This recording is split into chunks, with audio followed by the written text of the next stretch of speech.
Shri Revanth Reddy ji. Thank you, Speaker, sir.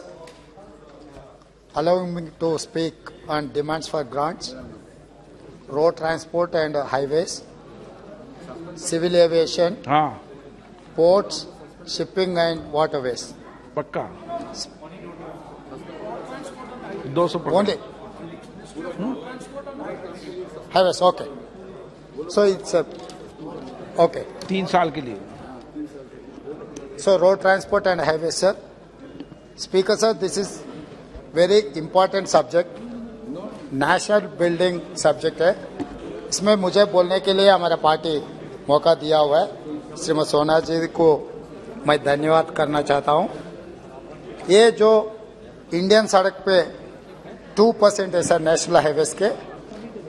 एक minute माननीय सदस्य प्लीज बोलिए। माननीय सदस्य। स्पीकर सर, ये road transport and highways subject very important subject for the nation. Nation building में इनका रोल बहुत इंपॉर्टेंट है। इसमें जो हिंदुस्तान में रोड्स है उसमें 2% नेशनल हाईवेज सब्जेक्ट है सर। इसमें जो इन्वेस्टमेंट्स का प्रॉब्लम है सर, इसमें जो इन्वेस्टमेंट का जरूरी है वो इन्वेस्टमेंट के कोई प्राइवेट प्लेयर्स इसमें इन्वेस्ट करने के लिए कोई आ रहा ही नहीं। इसमें जो भारत सरकार ने इसमें इन्वेस्टमेंट्स लगाने में बहुत फेल हो गया था। आज के तारीख में इसका डेप्थ से 3.3 लाख करोड़। तो 2% हिंदुस्तान में जो रोड्स के नेशनल हाईवेज के परसेंटेज है, इसमें इनका ड्यूज है 3.3 लाख करोड़। मतलब भारत सरकार ने इसमें इन्वेस्टमेंट करने के लिए कोशिश नहीं कर रहा है। जिस दिन 2014 and 15 please let the house be order. जब भारत सरकार mister sir please.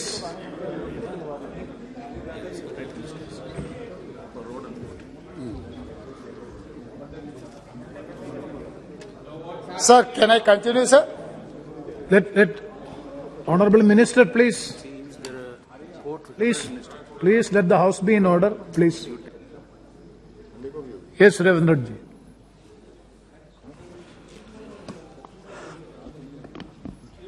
Sir, national highways is the one of the important subject.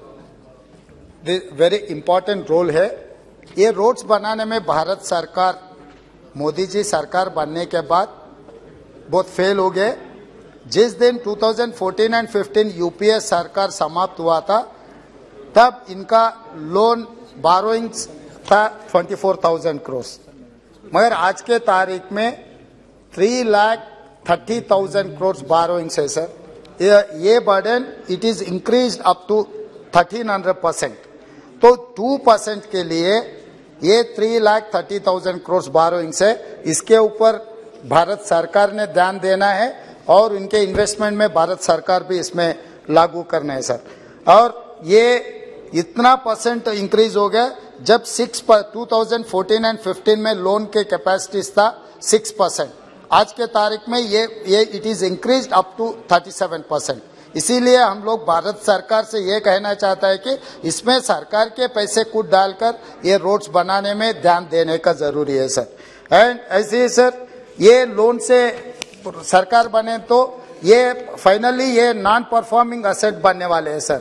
और उसके अलावा भी सर, ये फाइनेंस मिनिस्टर जी ने जब अनाउंस किया था मार्च 23 तक ये लोग एक्सपैंडेड 25,000 किलोमीटर्स एक्सपेंशन करने में जाने वाले हैं।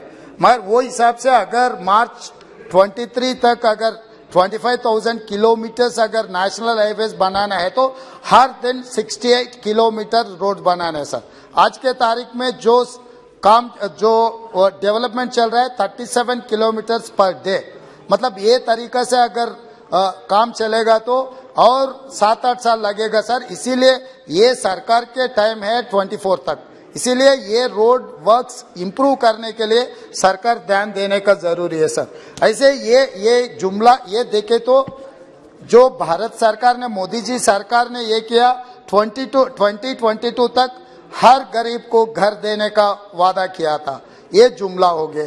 और दूसरा ये किया था फार्मर किसान के इनकम डबल करने के लिए, मगर आज के तारीख में वो भी नहीं हुआ है, ये भी जुमला हुआ है। इसीलिए ये तीसरा जुमला नहीं बन सकता है। और हिंदुस्तान में 100 स्मार्ट सिटीज बनाने के लिए वादा किया था, मगर अभी तक तो मैं पूरा वर्ल्ड मैप में ढूंढ रहा हूं स्मार्ट सिटीज कहां बना है, हिंदुस्तान में तो बना ही नहीं।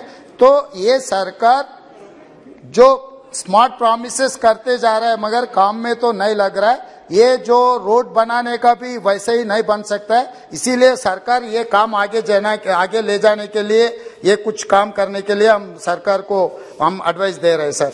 और उसके अलावा भी पर हर साल 2 करोड़ नौकरी देने के लिए भारत सरकार, मोदी सरकार ने वादा किया था। 8 साल में 16 करोड़ एम्प्लॉयमेंट क्रिएट करने का था। ये अगर ये लोग हर साल 2 करोड़ नौकरी अगर बेरोजगार लोगों को अगर नौकरी दिए तो हमारे तेलंगाना के लिए कम से कम 50 लाख नौकरी मिलता था। मगर तेलंगाना में कोई एक ही नौकरी मिला है, वो किशन रेड्डी को मंत्री जी मिला, मगर उससे अलावा तेलंगाना में तो कोई नौकरी मिला ही नहीं सर। ये सरकार और इसमें रेलवेज में भी जो रिक्रूटमेंट, ये रोड ट्रांसपोर्ट नेशनल हाईवेज में जो है सर 40% वैकेंसी है सर। अभी 60% स्ट्रेंथ से ये नेशनल हाईवेज डिपार्टमेंट चलाने के लिए कोशिश कर रहे। इसमें खासकर CGM to deputy manager in finance cadre range में 50% से लेकर 90% वैकेंसी है सर। लैक्स ऑफ क्रोर्स इसमें जो इन्वेस्टमेंट लगा रहा है, ये इन्वेस्टमेंट चलाने के लिए जूनियर अकाउंट्स ऑफिसर ये चला रहे सर। इसीलिए हम लोग सरकार को ये याद दिलाना चाहते हैं कि ये CGM to deputy manager post immediate ये रिक्रूटमेंट होना ही था सर, क्योंकि इसमें इधर ह्यूज इन्वेस्टमेंट्स आते। जूनियर अकाउंट्स ऑफिसर ये सिस्टम को नहीं चला सकता है, इसीलिए सरकार इस पर भी अटेंशन देने का जरूरी है सर। और सर भारतमाला प्रोजेक्ट में मोदी जी ने ये कहा 34,800 किलोमीटर निर्माण 2022 के अंदर करने के लिए, मगर अभी तक 7,375 किलोमीटर ओनली भारतमाला में काम पूरे हो चुके हैं सर। ये तरीका से अगर काम करते गए तो और 27 तक भी ये पूरा नहीं होगा। मगर ये सरकार ये मोदी जी को जो सरकार चुनने के लिए लोग मौका दिए 24 तक, इसीलिए 21% भारतमाला में काम हुआ है। नियर अबाउट 80% काम पेंडिंग पड़ा हुआ है। इसको आगे कैसे लेके जाना, ये स्पीड अप कैसे करना है, सरकार सोचने का भी जरूरी है सर। और उसके अलावा ये है सर, ये नेशनल एसेट्स बेचने में सरकार तो बहुत तेजी से चल रहा है सर। अभी तक बुलेट ट्रेन के बारे में और बाकी के चीजों के बारे में हमारे मंत्री महोदय कह रहा था, मगर किसमें भी इतना तेजी से सरकार नहीं चल रहा है सर। नेशनल एसेट्स सेलिंग में ये सरकार बहुत तेजी से चल रहा है। एयरपोर्ट्स बेच दिए, फ्लाइट्स बेच दिए, सब सारे बेच दिए, हर चीज में प्राइवेट इन्वेस्टमेंट्स आ रहा है, मगर नेशनल हाईवेज बनाने में प्राइवेट इन्वेस्टमेंट्स नहीं ला रहा है सर। मैं ये सरकार से ये पूछना चाह रहा हूं, आपके दोस्तों के, आपके मित्र ने जो पोर्ट्स खरीद रहा है, एयरपोर्ट्स खरीद रहा है, हवाई जहाज खरीद रहा है, आपके मित्रों को क्यों फोन नहीं लगाते नेशनल हाईवेज में इन्वेस्टमेंट करने के लिए? वो प्राइवेट प्लेयर्स को इसमें लागू कर सकता है, मगर भारत सरकार तो वो कोशिश नहीं कर रहा है, क्योंकि इसमें इन्वेस्टमेंट लगा के हाईवेज बनाना पड़ता। अभी जो बेच रहा है, एयरपोर्ट सरकार ने बनाया, हवाई जहाज सरकार ने खरीदा, एयरपोर्ट्स भी सरकार ने खरीदा, जो बनाने के बाद बेचने में सरकार तेजी से चल रहा है सर। इसमें भी ध्यान देने का है सर। ऐसे ये जो 2014 एंड 15 यूपीए सरकार समाप्त हुआ था, प्राइवेट इन्वेस्टमेंट्स इसमें 37% था सर, मगर 2021 में ये इन्वेस्टमेंट डिक्लाइन टू 7%। मतलब जब यूपीए सरकार मनमोहन जी प्रधानमंत्री था, प्राइवेट इन्वेस्टमेंट सर 37%। जब मोदी जी प्राइम मिनिस्टर बना 7 साल के बाद पीछे पलट के देखे तो ये इन्वेस्टमेंट 7% को कम हो गए सर। इसमें भी सरकार ध्यान देने का जरूरी है सर। और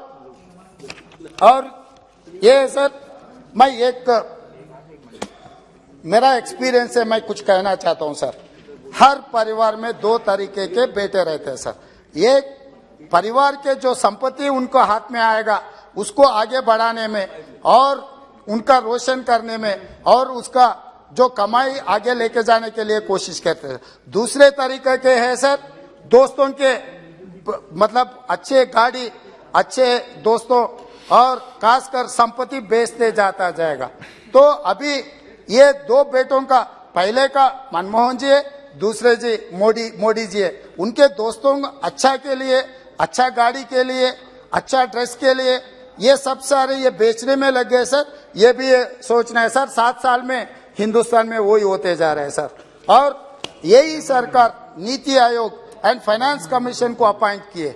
जो सरकार ने अपॉइंट किए सो कमीशंस जो एडवाइस दे रहा है वो एडवाइस अपोजिशन माने या ना माने, सरकार तो मानना ही पड़ेगा। मगर ये सरकार तो जो फाइनेंस कमीशन, नीति आयोग जो रिकमेंडेशंस किए वो रिकमेंडेशंस को कभी भी कंसिडरेशन में नहीं लिए sir. I wanted to tell one or 2-3 examples sir. NITI Aayog in 2018 has noted that the amount allocated for road maintenance should be at least 10% of the ministry's annual budget, whereas it is only 1.3% total budget sir. मतलब नीति आयोग आपने बनाया था, वही budget में 10% maintenance के लिए allocate funds करने के लिए सरकार को सुझाव दिए थे, मगर ये सरकार अलॉट किए 1.3% सर। इसके वजह से ये रोड मेंटेनेंस अच्छा तरीका से नहीं हो रहा है सर। वो अच्छा तरीका से नहीं होने के, और दूसरा भी मैं एग्जांपल ये कोट करना चाह रहा हूं सर। हमारे प्रधानमंत्री जी ने यूएस गया था, उनके खास दोस्त ट्रंप इलेक्शन कैंपेन करने के लिए, उनको जिताने के लिए, मगर वही यूएस में ये इन्वेस्टमेंट इतना परसेंटेज है सर, रोड ये बजट एलोकेशन में 51% रोड मेंटेनेंस एंड रिपेयर्स के लिए यूएस एलोकेट कर रहा है sir. Whereas in India Modi ji सरकार ने 1.3% एलोकेट किए, तो मोदी जी का खास दोस्त ट्रंप ने उनके यूएस सरकार में 51% बजट एलोकेट किया हुआ है सर रोड एंड मेंटेनेंस के लिए। सरकार के नेग्लिजेंस से ये प्रॉब्लम आ रहा है सर। ये सरकार मेंटेनेंस जो नहीं करने के वजह से एक्सीडेंट्स तेजी से चल रहा है सर। इसमें मैं ये करना चाह रहा हूं सर, ये 2021 में ये सरकार रोड मेंटेनेंस के लिए 81 करोड़ स्पेंड किए sir. Near about 39,44,909 crore state budget है। इसमें रोड मेंटेनेंस के लिए 2021 में 81 करोड़ यूटिलाइज फंड्स किए सर। मतलब completely union government is neglected the road maintenance sir. इसके नतीजे मैं एक वर्ल्ड बैंक का रिपोर्ट अभी कोट करना चाह रहा हूं sir. According to World Bank, as per recent report of the World Bank, Indian rank is first number of road accident deaths. पूरा दुनिया में रोड एक्सीडेंट्स के डेथ्स हो रहा है, इंडिया इज नंबर 1। तो कम से कम ये वर्ल्ड बैंक रिपोर्ट पढ़े तो भी सरकार को पता लगेगा। एंड मोर ओवर पूरा दुनिया में 1% vehicles are in India sir. जितने सारे दुनिया में व्हीकल्स है, इंडिया में 1% है, मगर एक्सीडेंट्स इन इंडिया 11%।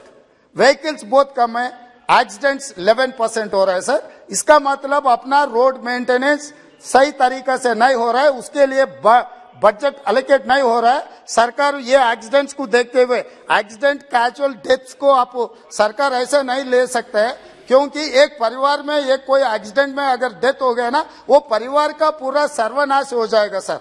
जो परिवार को चलाने वाले, परिवार को भरोसा देने वाले अगर एक्सीडेंट में डेथ हो गए तो इट्स ए क्राइम सर। सरकार government deliberately government is doing this crime, committing this crime sir। ये क्राइम का रोकने के लिए भी सोचना है सर। और दूसरे है सर, ये each person dying within 4 minutes, हर 4 मिनट को एक आदमी हिंदुस्तान में एक्सीडेंट्स में मर रहा है सर। इसका वजह भी भारत सरकार है सर। ये बजट जो इसका मेंटेनेंस के लिए कोई बजट एलोकेट नहीं कर रहे, उनके वजह से ये सब कुछ सब सारे हो रहे हैं सर। इसीलिए हम लोग ये सरकार से ये पूछना चाहता है, आप ये रोड नेशनल हाईवेज बनाने में आपका इन्वेस्टमेंट का कोई प्रपोजल होना है, क्योंकि आप पूरा बारोइंग में के ऊपर डिपेंड हो रहा है। बैंक से जो लोन उठा रहा है वो नॉन परफॉर्म एसेट बनने वाले हैं, इसीलिए सरकार कम clearly budget allocation, budget assurance, एक चीज सरकार यहां पर बोल रहे हैं सर। दूसरा टाइमलाइन, टाइम फ्रेम, भारत माला के जो रोड से 34,800 किलोमीटर बनाने के लिए वादा किया था नरेंद्र मोदी जी, आज के तारीख में 7,375 किलोमीटर ओनली बना है sir. It is only 21%, remaining 84% pending पड़ा हुआ है। इनका टारगेट 2027 बोल रहे हैं सर भारत सरकार। मैं ये पूछना चाहता हूं, आप लोगों को मैंडेट मिला है 2024 तक, मगर आप लोग सपना दिखा रहे 2027 का, बाकी का 3 साल तो आपको मौका ही मिला ही नहीं। तो इसीलिए सरकार जुमला वादा करते करते लोगों को रॉन्ग डायरेक्शन में लेके जा रहा है। इसीलिए इसका भी एक deadline and time frame work होना है सर। और तीसरा, ये रोड्स मेंटेनेंस के लिए budget allocation should be increased just because of government negligence. All these accidents are happening. Government has to take care of these accidents things, sir. Budget का भी allocation होना है sir. Now please try to conclude. Sir मेरा demand इतना ही है sir, ये सरकार बोलने का अलग है, करने का अलग है। Okay. ये कहावत है सर, हाथी का दांत खाने का अलग है, दिखाने का अलग है। मोदी जी ने ये कह रहा है कि हम चाय बेचे। सर आप चाय बेचे, प्रधानमंत्री बने, अच्छा है, मगर पूरा हिंदुस्तान को चाय बेचने में मत लगो सर। एक परिवार में कोई एक्सीडेंट में डेथ हो गए तो उनके परिवार रेलवे प्लेटफॉर्म में चाय बेचना पड़ता है। पूरा हिंदुस्तान को चाय बेचने में मत लगो सर। आप ये पूरा ध्यान देकर ये पूरा सुधारने का जरूरी है sir. National highways must be increased. वो हमारे प्रदेश में सर, फाइनली सर, हमारे प्रदेश में Hyderabad, Vijayawada. Hyderabad is the Telangana capital. Vijayawada, Amaravati is the Andhra Pradesh capital. We have 4-lane road, sir. उसका 6-lane road का sanction हुआ है sir. वो private player वो road ही नहीं बना रहा है। Time and again our people and our representatives are representing to the concerned minister, but they least bothered about that Hyderabad-Vijayawada highway. And moreover, Hyderabad and Bangalore, we have only 4-lane national highway, sir. That is also proposal pending with this union government, that has to be increased up to 8 lanes, sir. And moreover, Hyderabad-Bijapur, sir. Now, please. That is also pending, sir. Hyderabad to Manneguda जो road है उसको भी आगे लेके जाना है sir. And Mahbubnagar Chincholi state highway converted into national highway, but last 4 years they have never turned up for that national highway, sir. So government immediately Mahbubnagar Chincholi national highway road भी immediate बनाना है सर। ये सब सारे चीजों के लिए मैं रिप्लाई मांग रहा हूँ सर सरकार से। थैंक यू सर, धन्यवाद। Thank you, Shri Revan Reddy ji. Next, Shri Jagadambika Pal ji.